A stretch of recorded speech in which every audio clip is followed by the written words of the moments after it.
¿Qué es que sigue siendo Fidel para Ana Fidelia Quirós?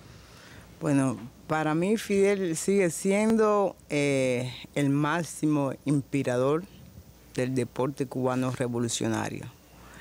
Gracias a él, Cuba ha tenido todos estos logros después de la revolución y por eso en enero del 59 él dijo que Cuba llevará el deporte tan lejos como sea necesario. Y de verdad, él siempre fue un previsor de las cosas.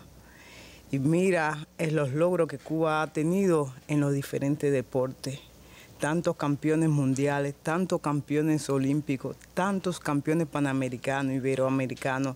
Yo creo que Fidel seguirá siendo nuestro principal entrenador, nuestro principal psicólogo, nuestro principal impulsor para seguir teniendo resultados. El movimiento deportivo cubano lo seguirá teniendo presente en todas las delegaciones. De verdad que se extraña en cada despedida o en cada recibimiento, ya sea si regresamos con la victoria o no, siempre él estaba presente. Y por eso tenemos que seguir preparándonos para homenajearlo, porque él hizo tanto por el deporte cubano que a él le tenemos que agradecer todas las medallas y toda la gloria del mundo. Para Ana Fidelia Quirós en particular, el 22 de enero de 1993 marcó un poco un antes y un después en su vida. Aquel accidente fatal hizo pensar a muchos que nunca regresaría a las pistas y después vivimos esa emoción del 95, aquella emoción del 97, la plata olímpica en el 96. Pero hubo un impulsor especial. Fue aquellas casi 20 visitas de Fidel durante aquellos momentos en que Ana Fidelia Quirós convalescía en el Hospital Hermanos Amejeira. ¿Qué representaba aquellos momentos para Ana Fidelia? ¿Cómo recuerda a ese Fidel que la fue a ver apenas unas horas después del accidente? Mira, ahí es donde radica la humanidad de Fidel, de no abandonar nunca al hombre. Porque bueno, cuando tú tienes gloria, se aparecen los amigos y los que no son amigos. Y Fidel estuvo, como siempre digo, antes que mi madre, para darme la fuerza de luchar por la vida. Desde las primeras horas que le dieron la noticia, él estuvo allí. No te puedo contar cuántas veces él fue a visitarme, porque en ocasiones cuando él llegaba, porque a mí me curaban un día sí, un día no, con una anestesia que se llama Catalar, un sedante, y cuando me decían, por ahí viene el comandante, que él se estaba cambiando, poniéndose la bata verde de los médicos, y me decían, por ahí viene. Yo trataba de luchar contra el sueño para estar despierta, y no podía. Pero bueno, en una sí pude verlo, y que fueron mi accidente fue más o menos como a las 5 de la tarde. Él ya a las 8 de la noche estaba allí. Al otro día, cuando yo pude estar despierta, él me dijo que qué quería que le dijeran a mi madre. Yo no sabía la magnitud de mi gravedad y le dije, no, comandante, yo estoy bien, no mande a buscar a mi mamá. Le dije, pero hay que darle una información a tu mamá. Y entonces yo le dije que yo, porque mi objetivo era después de mi maternidad, correr 1500 en los Juegos Centroamericanos y del Caribe en Ponce. Y yo le dije que yo iba a volver a la pista. Y él con esta palabra me dijo, a nosotros no nos interesa que tú vuelvas a la pista, sino que te salven la vida. Y puso todo el empeño para que me salvaran la vida los médicos, con su inteligencia, con su sabiduría. Yo no podía hacer otra cosa que seguir luchando por lograr los objetivos y las tareas que mi entrenador, después de mi accidente que fue Leandro Civil, seguir en la alta competición. Muchas personas dudaban de eso. Los que te vieron correr en los Centroamericanos del 93 en Ponce, prácticamente pensaban que quizás ese iba a ser el cierre de tu carrera, aquella plata en los Centroamericanos. y sin embargo vino después Gothenburg con esa brillante victoria, campeona del mundo. ¿Cuánto representó en ese camino hacia Gothenburg el hecho de que Fidel te recibiera después de Ponce y te diera aquella medalla de la dignidad? Bueno, representó mucho. Yo creo que yo no podía hacer otra cosa que luchar por la medalla de oro. Y más el día de su cumpleaños. Yo quería congratularlo con esa gran medalla. Muchas personas decían que yo había ganado porque María Lourdes Mutola, mi externa rival, no estaba ahí. Pero yo creo que si Mutola estaba ahí, yo podía hacer el récord mundial. Porque yo iba a regresar para Cuba con la medalla de oro. Yo recuerdo las cartas que la tengo guardada con mucho cariño de niños de 6 y 7 años. Yo vivía antes aquí cerca del Vedado y se me llenaba la casa de niños. En el hospital las cartas llovían y los niños me decían que me tomaran los medicamentos, que me alimentara, porque ellos querían que yo siguiera representando a Cuba. Y yo creo que fue la mejor decisión sabia que yo tuve en ese momento. Yo creo que si no hubiese continuado en la alta competición, o no sabía si lo iba a hacer de la misma forma que en los años 88, 89, pero eso fue lo que me hizo recuperarme con tanta rapidez, tanta física como psicológicamente. Si no hubiese hecho deporte, yo creo que me hubiesen quedado otras secuelas. Que sigues haciendo deporte, No, porque sí. te veo haciendo deporte y te mantienes en excelente forma. Pero leía una muy buena entrevista que le hacía a mi colega Joel García, te hacía a mi colega Joel García, está publicada, lo tenemos publicado hoy en la portada de Cuba Debate.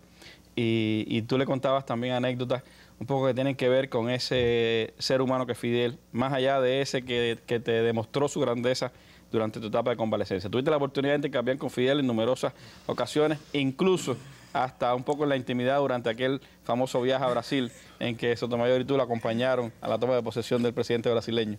Mira, en el 91, después de los Juegos Panamericanos, tuve esa gran dicha. Yo creo que para mí siempre estar cerca del comandante fue un gran privilegio, estar al lado de un hombre que ha hecho tanto por esta revolución, que ha hecho tanto por los pobres del mundo, esa solidaridad que siempre lo caracterizó a él. Para mí era algo grande, era como esa medalla de oro que no pude alcanzar en unos Juegos Olímpicos.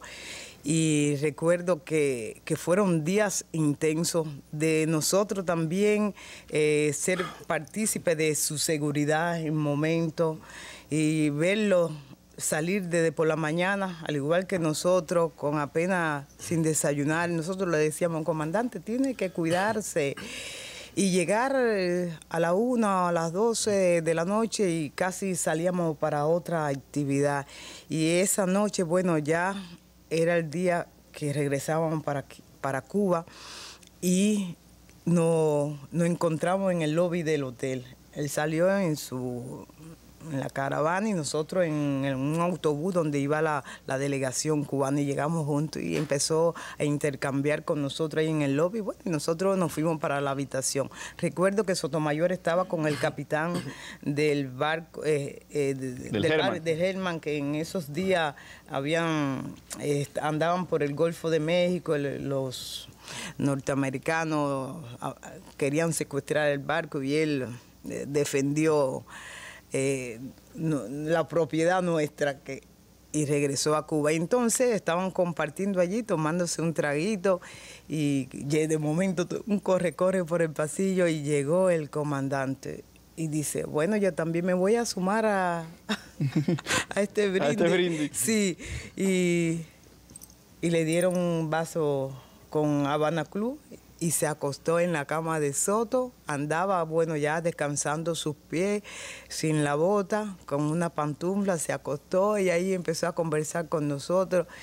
Y Sotomayor, que fue más vivo, trajo la copa donde él bebió y lo tiene como un trofeo en su casa. Pero bueno, fueron momentos muy bonitos. Yo creo que cada momento en recepciones protocolares, cuando iban a nombrar a cualquier embajador que nos invitaban a nosotros, estábamos muy cerca de él en cualquier actividad política, ya sea en la asamblea. Para nosotros siempre era algo impresionante estar cerca de un hombre con la capacidad, con la inteligencia de nuestro querido comandante en jefe. El tiempo se va volando, Ana, y por supuesto hay otras historias que contar.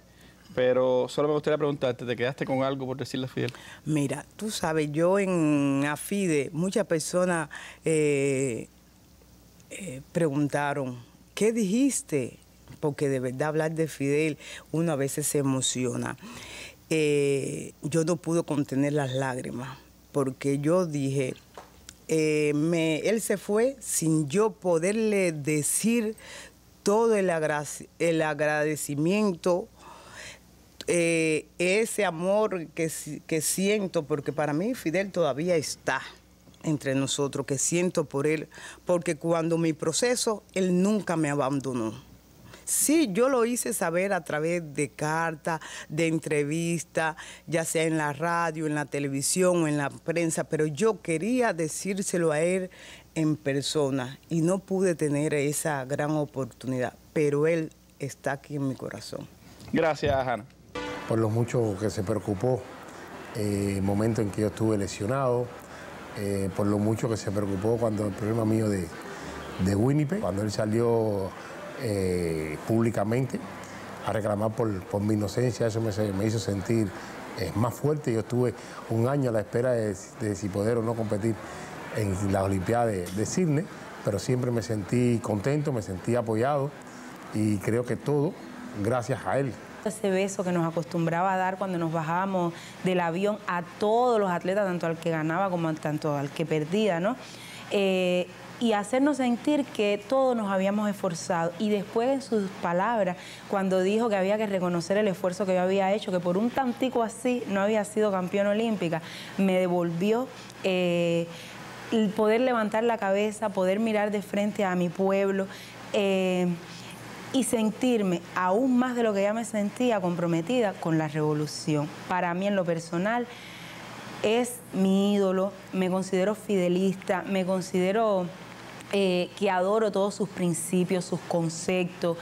Estoy muy agradecida. Lo principal de ese primer clásico, bueno, fueron las constantes reuniones para saber, ¿no?, a lo que nos íbamos a enfrentar. Era por primera vez que un equipo Cuba iba a participar contra peloteros de grandes ligas, vivos, como se dice, vigentes, activos. Siempre fueron reuniones de consejo. Él nunca nos dijo, nunca habló de resultados.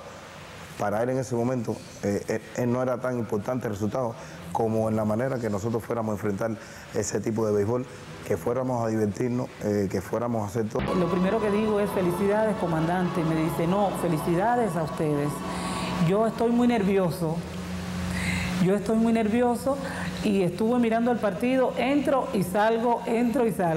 Y me di cuenta que habían ganado porque estaba afuera y sentí un rumor muy grande en el pueblo, como cuando se va la luz y viene. Y yo me quedo así. Y fue algo tan lindo que yo le dije, comandante, como diciendo, usted me está... Pero él estaba tan emocionado y fue un momento tan espontáneo, tan bonito. ¿Cómo recuerda a Fidel? ¿Cuáles son los momentos que recuerda de la relación de aquel gran equipo de béisbol que tenía Cuba con Fidel? Bueno, son recuerdos muy bonitos e importantes, porque Fidel siempre estuvo presente en cada despedida del equipo Cuba hacia los eventos más fundamentales, ya sea un mundial panamericano, centroamericano o olimpiada.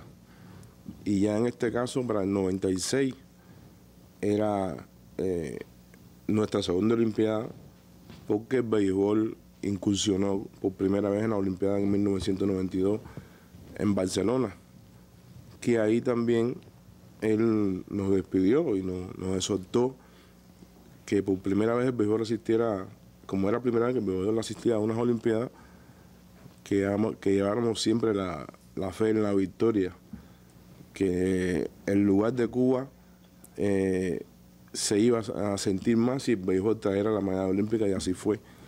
Nos recibió a todos en el aeropuerto en ese año, en el 92, y también lo hizo en el 96. Esos 3 jonrones que di en la Olimpiada de Atlanta, para mí fue, pienso yo, que uno de los mejores resultados de mi carrera deportiva, aunque con sus matices negativas, como decía aquella jugada que pasó, pero lo que se recuerda son los 3 jonrones. Olvídate de la jugada. Bueno, siempre es bueno recordarlo también, porque saberse reponer en un momento así, eso requiere de una concentración muy grande, y pienso que lo pude lograr, pude lograr reponerme y seguir avanzando con mi bateo y tratar de alcanzar la medalla de oro olímpica, que fue el objetivo fundamental de nosotros. Que además era el compromiso de mantener el campeonato olímpico, y además era en Estados Unidos. Recuerdo aquella frase, Fidel, de con el escudo sobre el escudo, pues regresaría aquella delegación de Atlanta 96. El béisbol cumplió aquel compromiso. Pero también Fidel tuvo una particular atención hacia el equipo que fue a los Panamericanos de Winnipeg 99, que era la antesala de la Olimpiada del 2000, la primera vez que íbamos a competir contra los profesionales en un torneo oficial. Y yo, esos 3 jonrones de Atlanta sin duda son parte de la historia, pero yo creo también clave, y una de las cosas más importantes que Linares le aportó al béisbol cubano fue aquel jonrón que decidía la clasificación olímpica en un torneo donde no habíamos empezado nada bien frente a los profesionales, y Cuba se estaba jugando su prestigio como campeón olímpico y su clasificación a los Juegos de Sydney. Y un poco también en aquella competencia tensa había una relación especial también con Fidel, que se preocupaba, los llamaba, estaba al tanto de aquel equipo en una competencia tan difícil. Bueno, sí, desde un inicio era una competencia muy fundamental para nosotros. Winnipeg 99. Yo tuve, es decir, que no empecé bien. Los 3 pilares de aquel equipo no empezaron bien, ni tú, ni Quindelán, ni Pacheco. Después los 3 decidieron los 3 juegos importantes. En mi caso tuve serios problemas personales ese año, entonces la cual mi papá enfermó, nuestro comandante siempre me apoyó, fue a verlo. Me dijo que me concentrara siempre en los entrenamientos, que se iba a ocupar personalmente de atender a mi papá, y así lo hizo. Pero bueno, como ya se sabe, y tú mismo decías, no empezamos bien ninguno de los 3 pilares fundamentales del equipo, pero siempre en los momentos difíciles, el momento que hace falta, supimos responder. Y supo salir el jonrón a la hora, diría yo, la hora buena, para tratar de ganar la clasificación para los Juegos Olímpicos. Y siempre le estuve agradecido, le estoy eternamente agradecido en esos momentos a nuestro comandante por el apoyo que me brindó en la recuperación de mi padre en esos momentos.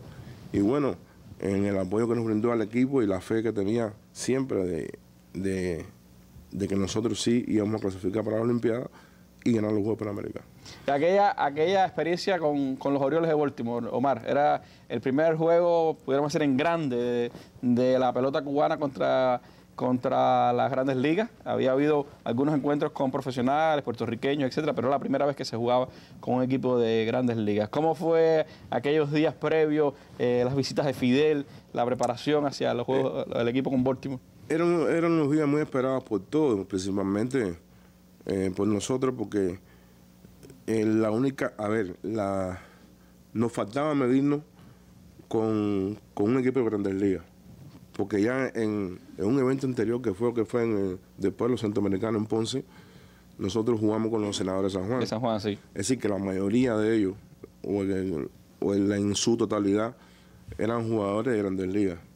Estaba Benny Williams, que jugaba con los Yankees de Nueva York, y Bayard, una serie de peloteros que jugaron en grandes ligas. Entonces, este juego de los Orioles nos dio la posibilidad a nosotros de jugar como equipo en la segunda fase. Digo como equipo porque... Hubo un juego primero acá en La Habana y después otro juego allá en Baltimore. Sí, pero el juego aquí que jugamos aquí en La Habana, no se jugó con todo el equipo. Con todo el equipo. Porque estaban en los playoffs, ¿no? Porque estábamos en los playoffs y entonces iban a jugar aquellos atletas que estaban fuera de los playoffs. Y Pinar del Río ese año no estaba en los playoffs. Y yo tuve la oportunidad de jugar aquí en La Habana. Ese juego lo perdimos en el 9º inning, que precisamente Javi López le da jonrón a Omar Rajete en la última entrada prácticamente. Pero bueno, ya después, para el segundo juego, nuestro comandante tomó la rienda de director y entrenador. Es decir, que estuvo pendiente desde el principio de los entrenamientos, juego, hasta que nos fuimos hacia Baltimore. Y ya de regreso, con la victoria en nuestras manos, una victoria aplastante que le supimos dar a los Orioles de Baltimore. Fuimos recibidos por él aquí en el aeropuerto y por todo nuestro pueblo, que nos condujo nuestro comandante hasta la escalinata. Y ahí tuve la oportunidad de dirigirme al pueblo y hablarle de cómo me fue mi preparación para este juego, que era un juego importante, pero todo fue conducido y dirigido por él. Pero para Mara Durán, ¿qué cosas representa Fidel? ¿Qué le ha motivado en su carrera deportiva? Ese ejemplo del Fidel deportista, ese ejemplo del Fidel que compartía a cada rato con el movimiento deportivo cubano. En primer lugar, quiero agradecerle, Randy, por haberme invitado a esta mesa. Yo, lamentablemente para mí, no tuve la oportunidad de tener ningún intercambio con nuestro comandante. Eso hubiese sido mi otra medalla. El comandante es fuente de inspiración para todos los atletas cubanos, y yo pienso que nosotros los atletas paralímpicos somos, y las personas con discapacidad en Cuba, somos los que más debemos de agradecerle a esta revolución y agradecerle a Fidel todo lo lindo que hizo por nosotros. Yo estudié desde la enseñanza primaria en una escuela para niños ciegos y débiles visuales, que yo sé que en otro país no hubiese tenido la oportunidad de estudiar en una escuela como esta, que es específicamente para niños con necesidades educativas especiales. Eso fue una inspiración de nuestro comandante y tenemos que agradecérselo nosotros, las personas con discapacidad. Yo hoy tengo un título universitario y es gracias a esta revolución que fue y todavía es inducida por nuestro comandante en jefe. Hoy tengo muchísimos logros deportivos y es gracias al deporte revolucionario cubano. He pasado por la mano de varios entrenadores desde la base hasta la actualidad, que han sido preparados por esta revolución, y gracias a la inspiración de nuestro comandante. Yo soy alumna de Miriam Ferrer, eso no es ajeno para nadie, y mi entrenadora sí tuvo la oportunidad de conocer a nuestro comandante. ¿Qué te cuenta Miriam? Y ella siempre nos hace esa anécdota. A ella no le gusta hablar mucho con la televisión, pero sí le gusta mucho conversar con nosotros, y nos hace la anécdota y he visto hasta fotos que tiene ella con el comandante, y nos dice lo mismo que han dicho todos los compañeros aquí presentes, que estar con el comandante era algo impresionante, pero que motivaba mucho estar al lado del comandante e impulsaba mucho a tener muchos resultados. Miriam, que fue campeona, medallista olímpica con el relevo, que fue además una de las grandes inspiradoras también de la velocidad en Cuba, y ahora transmite esos ejemplos a los deportistas paralímpicos. Tiene a Omar, tiene a Yunidis también ahí en la tropa de multicampeones con que cuenta el deporte cubano. ¿Cómo ves hacia adelante, Omar, el deporte paralímpico cubano, las posibilidades que se siguen abriendo para el deporte paralímpico cubano? Pienso que el deporte paralímpico todavía le queda muchísimo por hacer. Solo Mara, Yunidis u otros compañeros que tenemos medallas paralímpicas, ¿no? Hay canteras jóvenes que yo veo que vienen muy bien, y también pienso que están inspirados en nuestro comandante. el otro día me di cuenta y reafirmé esto que estoy diciendo, porque estábamos en la asamblea de formación integral que siempre estamos acostumbrados a hacer en la escuela, y el debate de reflexión fue acerca de nuestro comandante. Y yo vi a todos mis compañeros pararse a hablar del comandante con una firmeza, con ese sentido de pertenencia de la Revolución Cubana, con ese amor tan grande que todos los cubanos sentimos por la revolución y por nuestro comandante. Y eso me llenó mucho de regocijo y además de fuerza para seguir adelante, y me sentí más segura al oír la opinión de todos aquellos muchachos jóvenes que tenían acerca de la revolución y lo que sentían por el comandante. Y dije, bueno, todavía estamos aquí firmes y sigue en pie la revolución. Gracias, Omar, y mucho más éxito en tu carrera deportiva. Bueno, la pelea más grande que yo he echado en mi historia, de mi vida, fue el oír la frase del comandante jefe al regreso de Canadá, hacerme saber la frase que me expresó, que el pueblo de Cuba me había visto ganar, y él en especial me había visto ganar esa pelea, que había sido una mala decisión. Eso yo lo tengo como lo más grande que puede existir en mi carrera deportiva, porque todo atleta, el sueño es participar en unos Juegos Olímpicos, y si logra ser campeón olímpico, logra el sueño, porque todos los deportistas anhelan eso, participar en una olimpiada y lograr ganarla. Y yo logré ser campeón olímpico.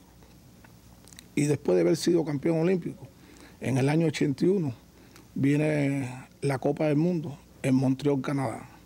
Un hombre que ya se conocía, porque Zulia se conocía, ya él había tenido sus escenas. Y es la primera Copa del Mundo en Norteamérica. El equipo de Cuba participa con 6 cubanos y 5 americanos, dirigida por el estelarísimo Alcides Sagarra y un norteamericano. Y se hizo la pelea como se esperaba. A la final llegamos, él por una vía y yo por la otra, y llegamos a discutir la medalla de oro. Pero una pelea que fue muy buena, una pelea que se habla hoy. Hoy la repasé completa ahí, ¿verdad que fue duro? Aquí en Cuba se habla, porque yo estuve ahora por el Oriente con Juan Torena, que hicimos una visita por la Heidi, por la JEPA, estuvimos en Ciencias Médicas, en la universidad, y allí en todo el Oriente se habla de esa pelea, en La Habana. Una pelea después de 36 años, se recuerda como si hubiese sido la semana anterior. Y yo tengo como para mí lo más grande que me ha pasado en mi carrera deportiva, es que después que regresamos de Canadá, en el aeropuerto, el comandante en jefe, como siempre que estaba pendiente a nosotros los atletas, se acercó a mí y me dijo, el pueblo de Cuba te vio ganar, y yo en especial te vi ganar esa pelea. Fue una mala decisión. ¿Fue para ti la pelea más dura de tu vida? Sí, yo pienso que sí. Yo tuve buenas peleas aquí con Oreste Solano, con Jorge Guzmán, con Ángel Espinosa y con algunos otros. Pero para mí yo pienso que esa fue la pelea más dura que yo tuve. Hablas de que Fidel siempre los esperaba. Con el boxeo tuvo, como con el voleibol, como con muchos deportes, tuvo siempre una diferencia especial, y por supuesto por lo que el boxeo representa para la tradición, para la cultura cubana y para los resultados deportivos que ha tenido Cuba a escala internacional. ¿Qué era Fidel para los boxeadores? ¿Cómo vivían ustedes esa relación, esos encuentros con Fidel? Ahí es donde está, porque todos queríamos ser como Fidel, pero verdaderamente Fidel es uno solo, que ese es Fidel. Pero veíamos a Fidel ir a la finca. Fidel impresiona de ver a Fidel, todo el mundo que ve a Fidel al estar cerca lo impresiona, y nosotros lo vimos en varias ocasiones visitarnos, alentarnos en los campeonatos, cuando iban al primer campeonato mundial, que yo no participé, pero sé que él estuvo allí. 74 acá en La Habana. Sí, yo era muy joven cuando aquello, pero él estuvo allí, se reunió con el equipo, y en ocasiones yo estando allí, él visitó los Beín Quesada, que es la finca de los boxeadores. Y yo diría que para mí Fidel es lo más grande que yo pueda haber visto en mi vida. Y sentir el orgullo aquel de participar en esa Copa del Mundo, que para mí lo más grande que gana un atleta es ser campeón olímpico. Yo tengo como más recuerdo la Copa del Mundo por oír la expresión aquella del comandante, que él me había visto ganar esa pelea. Cuando uno va a competencias, Copa del Mundo, mundiales, olimpiadas, que pierde, El boxeador que tiene vergüenza ni siquiera come. Y yo cuando regresé aquí a Cuba, yo estaba fingido por eso. Y después de haberlo oído escuchar a Fidel decirme eso, yo cambié totalmente mi sistema de persona y hasta comí, ya era otro. Esa era una de las grandes características de Fidel también, no solo era el homenaje a los vencedores, también a los que caían dando el combate, ¿no? Y eso lo hizo con muchos deportes, lo hizo también con el béisbol, incluso en los momentos quizás menos felices para el béisbol cubano. Pero había una relación, una química especial también, un poco, Armandito, entre Fidel, Alcide, Stevenson. Es decir, era una especie de tres titanes, ¿no? Que se conjuraban allí en ese desarrollo del boxeo. ¿Qué es lo que pasa? Que cuando se hable de Teófilo Stevenson, se está hablando de lo más grande que ha pasado, no por el boxeo, por el deporte en Cuba. Respetando a nuestro tricampeón también, Félix Sabón, pero Stevenson era una cosa que estaba fuera de serie. Y además por su sencillez, por su humildad, una gente muy noble, una gente que no le interesaba nada, una gente que vivía muy normal. Fue en distintas ocasiones sobornado en los Estados Unidos, en distintos lugares. No le interesó el dinero del mundo, lo que le interesaba eran los 9 millones de habitantes en Cuba. Por eso es que Fidel siempre estuvo a su lado, quiso mucho a Stevenson por su manera. A la vez también quería, ya que estaba hablando de esto, agradecerle a las Tunas por la copa Teófilo Stevenson, que hemos dado 5 copas Teófilo Stevenson, y la organización del gobierno, del partido, nos han apoyado allí. Se ha dado una copa Stevenson, verdaderamente como él se lo merece, pero no han fallado esa gente. Yo quisiera que se mantuviera esa copa Stevenson, porque en estos momentos, para mí es la mejor copa que se está dando en Cuba. Homenajear a Stevenson también un poco homenajear a Fidel. Ojalá algún día prospere esa idea de que la ciudad deportiva cubana lleve el nombre de Teófilo Stevenson. Creo que lo merece con todos sus éxitos, con toda su gloria. Y además allí tuvo uno de sus primeros grandes éxitos en aquel campeonato mundial de 1974. Y también no quería dejar por alto de mencionar, porque donde han surgido tantos campeones olímpicos y mundiales como han surgido, hay que haber una mano ahí detrás de eso. Y esa es la mano de Alcide Sagarra Carón, quien ha sido el padre del boxeo en Cuba, el mejor entrenador de todos los tiempos, que han estado pendientes no solo a Stevenson, a Sabón, a Balado y a muchos campeones que han pasado por Cuba. Yo quiero, en nombre de todos los campeones olímpicos de Cuba y en nombre de los domadores, mandarle un saludo en especial al gran entrenador del siglo, Alcide Sagarra Carón. Gracias, Armandito, por estar con nosotros esta tarde. Para ustedes, para las voleibolistas cubanas, ¿qué cosa es, qué cosa fue, qué cosa es, sigue siendo Fidel? ¿Cómo esa relación que logró esas Morenas del Caribe, ese equipo, con el comandante en jefe? Primero, dar las gracias, y es un honor para mí estar en este momento acá representando a el voleibol cubano. Nosotros tuvimos muchas generaciones anteriores. No puedo dejar de mencionar a las que fueron en el año 75, el equipo femenino y masculino, ganaron el Norseca en Estados Unidos, donde a su regreso, tengo las imágenes, cosas muy lindas, que a su regreso a nuestro país fueron recibidos por el comandante en jefe. Pero el primer equipo cubano que iba a Estados Unidos a jugar. El femenino y el masculino. En el año 78, por primera vez, Cuba gana un campeonato mundial femenino. A su regreso, aún muchas jugadoras están vivas. A su regreso también fueron recibidas por el comandante. Yo formé parte de este grupo tan bello, este equipo y este deporte que tanto gusta en nuestro país. Dentro de las Morenas del Caribe tuve la suerte de ser una de las más jóvenes en participar en unos Juegos Olímpicos, apartando a Regla Torre, que estaba muy joven también, en el año 1992. Participamos en los Juegos Olímpicos 96 y 2000, donde obtuvimos el tricampeonato, 3 veces ser campeonas olímpicas. Hablar sobre el comandante, tuve la suerte de que Eugenio Llor, gracias. Eugenio Llor, en aquel partido que tanto el pueblo de Cuba disfrutó y estuvo al pendiente nuestro, estábamos perdiendo 2-0 Y en el tercer set, cuando se produce el cambio de terreno, vemos que viene corriendo el hijo del comandante, el doctor Tony, y le pasa el celular a Eugenio. Eugenio se acerca un poco a las gradas, habla por el celular y cuando regresa nos dice, acabo de hablar con el comandante. Nosotras todas, uy, Dios mío, dice de que ustedes no son dignas del pueblo que ustedes representan, ustedes están actuando como contrarrevolucionarias. Nosotras nos quedábamos así, yo era del grupo, ¿no? Yo me quedo así, se me acerca una de nuestras jugadoras, Regla Torres, y me dice, si tú nos rematas, nosotras no vamos a ganar. Dios, con el mensaje del comandante, lo que me dice Regla Torres, y Mireia me dice, no te preocupes, estás volando por encima del bloqueo. Digo, estamos perdiendo 2-0. Cuando nosotras, por suerte, para nuestro equipo y la felicidad, ¿no? De Cuba, del comandante, de todo nuestro pueblo, de toda nuestra revolución, ganamos, llegamos después de estar festejando, besándonos, abrazándonos, llegamos al ómnibus y estamos todas contentas, felices, diciéndole adiós a las personas que estaban afuera, firmamos autógrafos. Eugenio nos dice, se para en el inicio de la guagua y nos dice, atiendan para acá.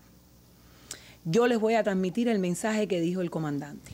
El comandante dijo de que ustedes eran dignas de su pueblo, que ustedes habían cumplido con la revolución, que todo el mundo las estaba mirando, que eran bellas y que todo el pueblo estaba agradecido. Nosotras nos quedamos así y automáticamente nos abrazamos, nos besamos. Allí se ve, ¿no?, cómo el comandante estuvo todo el tiempo detrás de cada atleta que participamos, no solo en los Juegos Olímpicos, como habían dicho todos mis compañeros aquí, siempre estuvo al pendiente de nosotros. Y qué más podemos decir que, como dijo Ana, todos formamos parte de los agradecidos. Cuando se habla del deporte cubano, hay que hablar siempre de ese tricampeonato olímpico, de aquella vez que fue 3-2 contra Brasil en la semifinal, 3-2 contra Rusia en la final y un país al borde del ataque nervio. Pero tú contabas ahí que lo más bonito fue cuando llegaron y además de ese mensaje de Fidel, sus familiares le decían, estaba Cuba despierta, estaban al otro lado del mundo. Todo el mundo estaba despierto y pienso, ¿no?, ahora que ya estamos más tranquilos, han pasado muchos años, que todas esas personas, todas esas influencias positivas llegaron, todo ese amor, todo ese cariño nos llegó y supimos, ¿no?, salir de ese hueco, diríamos, en el que estábamos y logramos esa medalla de oro para nuestro pueblo, para toda nuestra familia, para el voleibol y principalmente para toda nuestra revolución. Gracias, Yumilka. Me queda un segundo, Ana, un mensaje final. Fidel, ¿cómo mantener a Fidel en el movimiento deportivo cubano de hoy? Bueno, ¿cómo mantener a Fidel en el movimiento deportivo cubano para la nueva generación? Es que estudien el legado que nos ha dejado nuestro comandante en jefe, porque con su ejemplo él nos demostró que sí se pudo, sí se puede y sí se podrá.